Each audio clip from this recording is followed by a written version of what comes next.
जाऊया पुढच्या बातमीकडे आणि बातमी शेतकऱ्यांसाठी महत्त्वाची। रवी राणा यांनी आवाहन केले, शेतकऱ्यांनो पेरणीची घाई करू नका। आमदार रवी राणांनी शेतकऱ्यांना हे आवाहन केले, नांगरणीची तयारी करून ठेवा, मात्र पेरणी करू नका। घाईघाईनं पेरणी केली तर दुबार पेरणीचं संकट ओढवू शकतं। रवी राणांनी स्वतः ट्रॅक्टर चालवत शेतीची मशागत केली आणि त्यावेळी शेतकरी बांधवांना हा त्यांनी सल्ला दिला।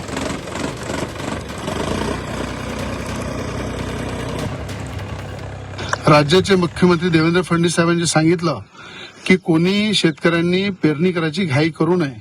आपल्या शेतामध्ये नांगरणी वगैरे करून पूर्ण शेत तयार करून ठेवा, पण जिथपर्यंत महाराष्ट्र सरकारच्या वतीने आवाहन केलं जाणार नाही की पेरणी करा, तिथपर्यंत कोणी पेरणी करू नये।